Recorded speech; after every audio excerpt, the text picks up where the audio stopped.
Hey there, Riverman fans. I'm Jason Ruff alongside Riverman head coach Ruff and Coach Trudel. It's time for another edition of Coffee with Coach, presented by CXT Roasting.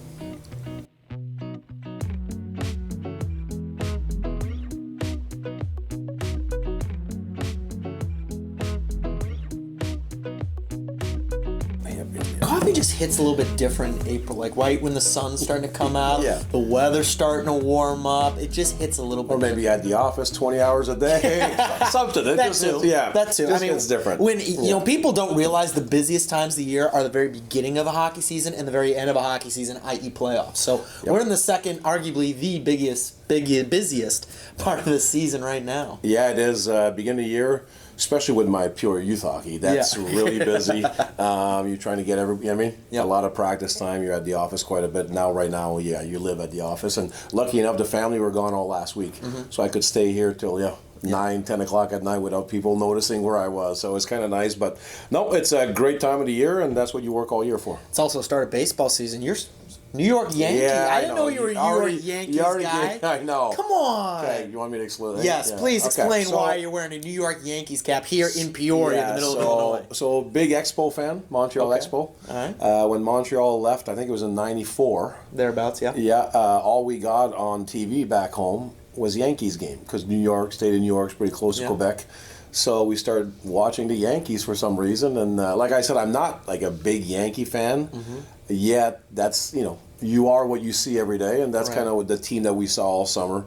So I started liking the Yankees, and the Expos were gone. I had nothing else to do, and when you're a little Quebec boy, you don't know anything about the U.S. You just kind of follow whatever's on TV, and the Yankees were on, so watch them. Well, it's kind of like a lot of fans of the Chicago Cubs. They say, "Well, I was fans of Chicago Cubs because WGN was on all over the place, and they had the Chicago Cubs games." That's how they get you. There you go. That's how they get you. It's all through the TV and Correct. the marketing. Yes, it is. Yes, it is. Well, the Peoria Rivermen getting ready for the playoffs. Look, looking back at the last couple of weeks, you've been playing against some teams that have been playoff ready, and they've been certainly playing like at Evansville and Roanoke. What was your biggest takeaway over the last couple of weeks here for the Peoria Rivermen, coming up 2-1-2 in the last 5 games? Yeah, I look at it more after the break. We went to Knoxville, hard place to play, 1-2 there. And then we went to Evansville and played 3 in a row against the defending champs and got 5 out of 6 points. And then last weekend, the first game, we outshot a good Roanoke team by 20. And then the second game, it was more of an even kind of game, and we lost that one in OT. So for us, I'm not disappointed. We only have 1 regulation loss in our last 7 games, so we're pretty happy about that. And then, I know it's hard for people to understand, but we've been pretty spoiled in Peoria. But when a team is 5-1-1, when you finish a season against a really good team, you're pretty happy. Right. We lost in overtime, so we still got 5-1-2 in the last 8. Yeah, I'm going to take. No, we won against Pensy. So we won against Pensy, 2 against Knoxville. That's 3-0, and after that we were 2-0-1. So that's 5-0-1, and then we lost 1 in OT. So 5-1-2. Yeah, that's not bad. Not a bad way to end the season. No, I guess when people I know Peoria wants to win every game, but unfortunately, it just doesn't happen like that. You spoiled them, Guy. Yeah, well, I think we spoiled them pretty good. Didn't we finish first again this year? We did. All right, and then we win another coffee. They did. Yeah, and then we only gave up 100 goals in 58 games. Pretty good season again, right? That's right. You would think. Our first place finish, the Coffee Trophy Championship, should be presented by CXT Roasting. There's your next sponsorship opportunity.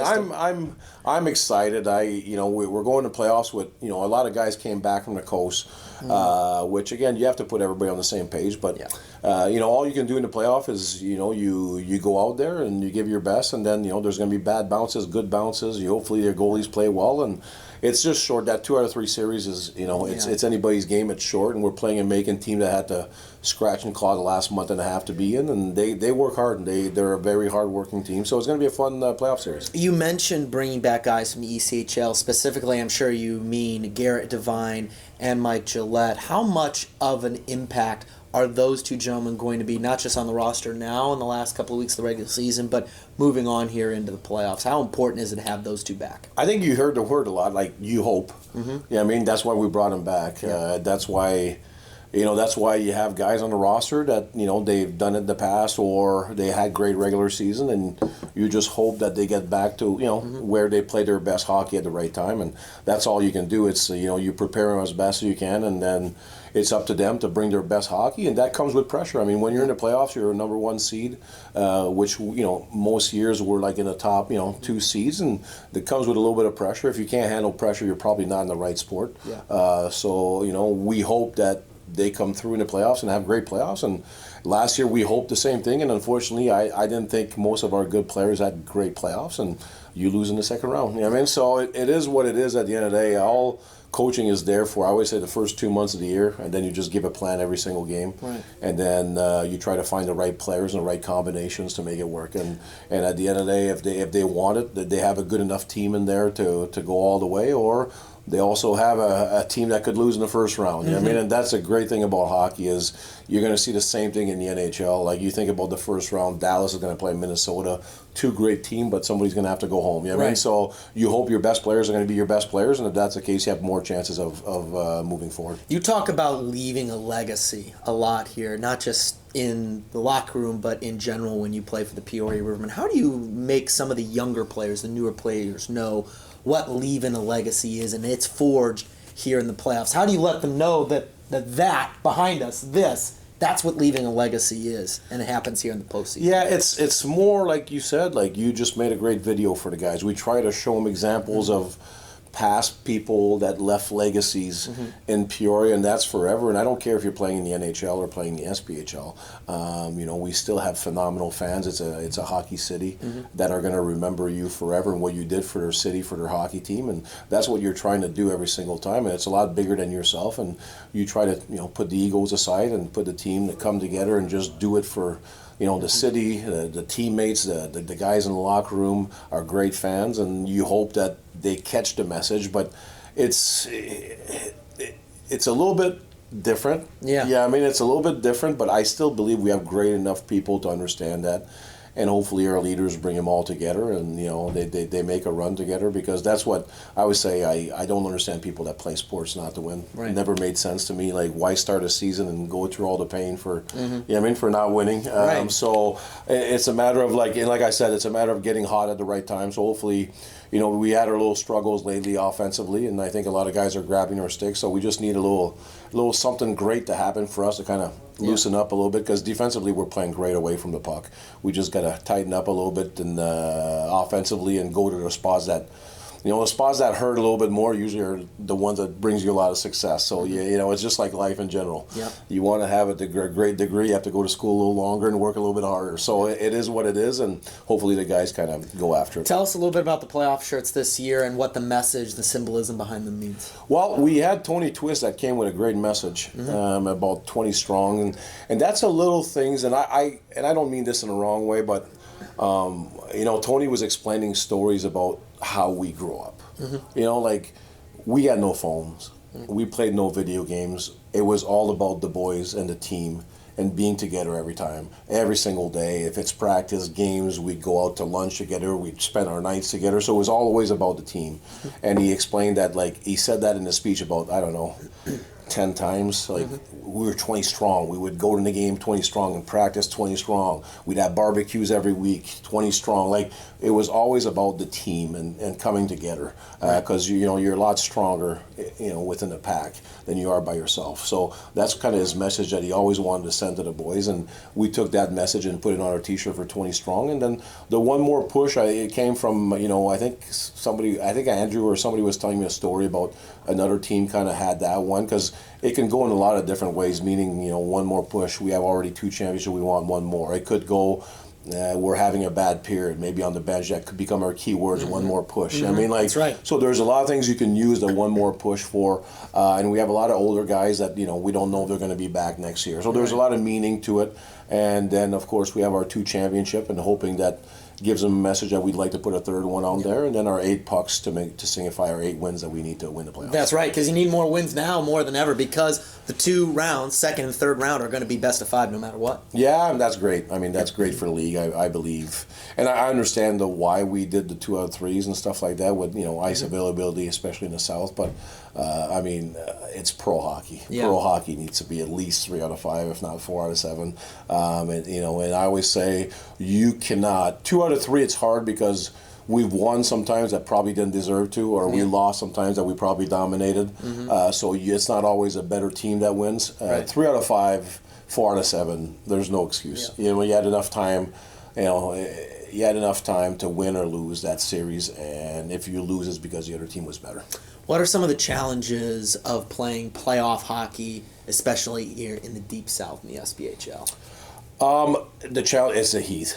It's humid, it's hot. The hydration becomes absolutely key.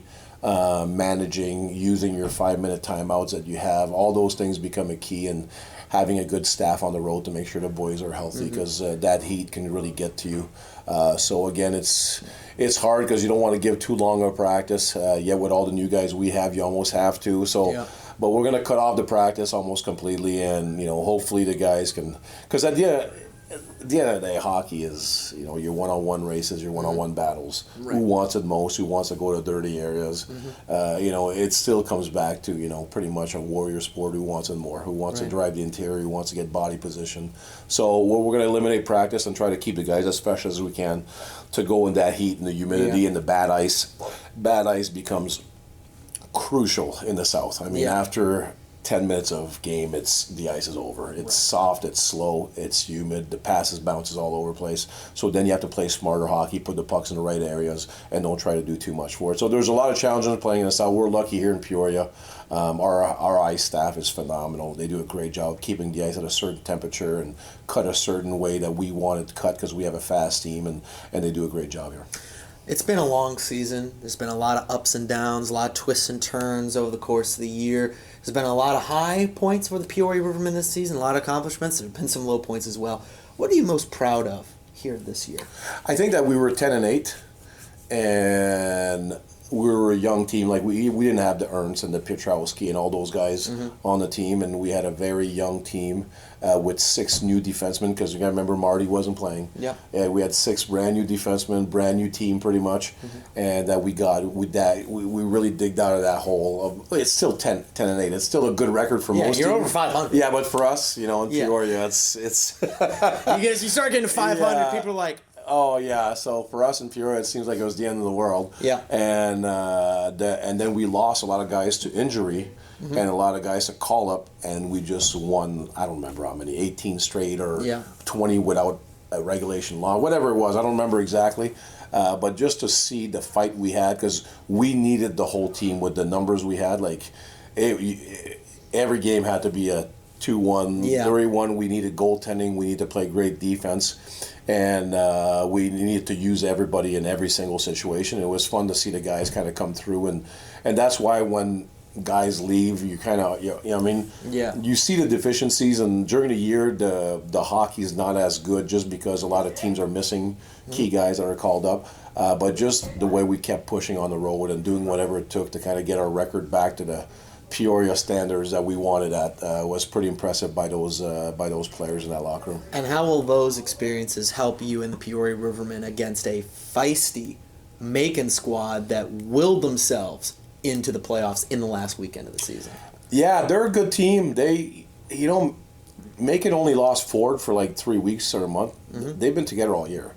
Yeah, so they're a team that know what I think they know their identity. They're a hard-working team that do all the little things, that go to net hard, that they pressure all over the ice, and they make it hard for teams. And like they have Dave did a great job over there in Macon. Like, of course, that Huntsville's way more talented than them, and we probably have a little bit more talent than them right now. With the team we have right now, yet they're just going to work and work and work, and that's what makes it hard in the playoffs, especially starting on the road. It's a dangerous thing because every team is better at home. Right. So it's a dangerous team that we have to travel there 13 and a half hours, and a team that's had to fight and claw. And they went to Fayetteville. They needed wins this weekend, and the first 2 games where they needed their wins, they won pretty easily. So that's how good they are of a team right now, going on the road in Fayetteville. Another team that wanted to win too. If Fayetteville would have won all 3, they had a chance, and they went there and they made it look easy the first 2 games. So that's a very dangerous team, and we're not taking it for granted. We know we have a good team, but at the same time, we also, we've been there in the playoffs as a 1 seed where the pressure's on and they win the first game, then you're in trouble. So